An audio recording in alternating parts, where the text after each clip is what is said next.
Next.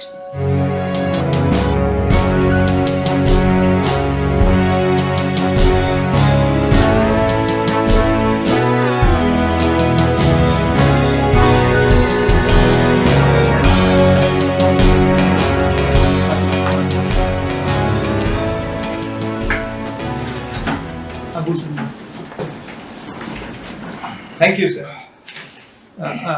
চা খেয়েছেন আপনারা? বাইরে দিয়েছে। আপনাদের তো নামটা বেশ ইন্টারেস্টিং।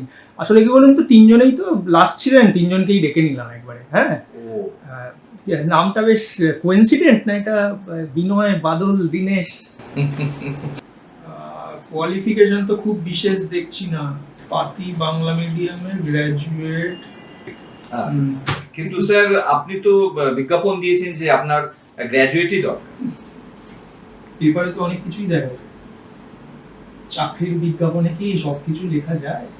আপনি কি জানেন এই 3টে পজিশনের জন্য কত হাজার অ্যাপ্লিকেশন জমা পড়েছে? কিন্তু স্যার আমরা তো রিটেন পরীক্ষায় খুব ভালোভাবে উত্তীর্ণ হয়েছি, আর আমাদের মাধ্যমিক, উচ্চ মাধ্যমিক, গ্র্যাজুয়েশনে 80%-এর বেশি নাম্বার আছে। এই আপনার বয়স কত?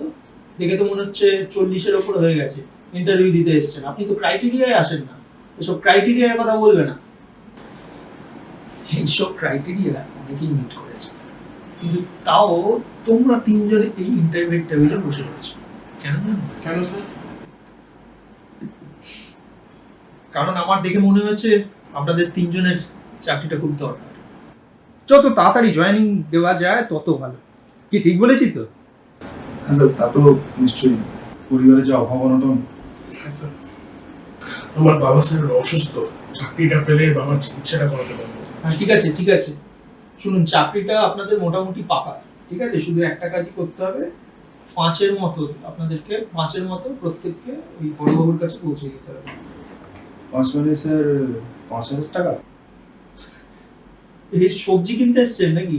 হ্যাঁ, 5 লাখ, তাও নগদ, ঠিক আছে? কিন্তু স্যার এত টাকা আমরা কোত্থেকে পাবো? এখন এটাই মার্কেট রেট। স্যার আমাদের খুব অভাব অনটনের সংসার, চাকরিটা পেলে না হয় আপনাকে মাসে মাসে দিয়ে দেবো। এই এই ছাড়ুন তো, বেরোন। আপনাদের পেছনে এই সময়টাই নষ্ট হচ্ছে। আর ফালতু নাম হেদিয়ে বেরোন তো এখান থেকে। ভিখারির মতো চলে এসেছেন। চা বিস্কুটটার খরচাও এমনি এমনি হয়। স্যার চাকরির রেটটা তো জানেন, কিন্তু আপনার প্রাণের রেটটা কত স্যার?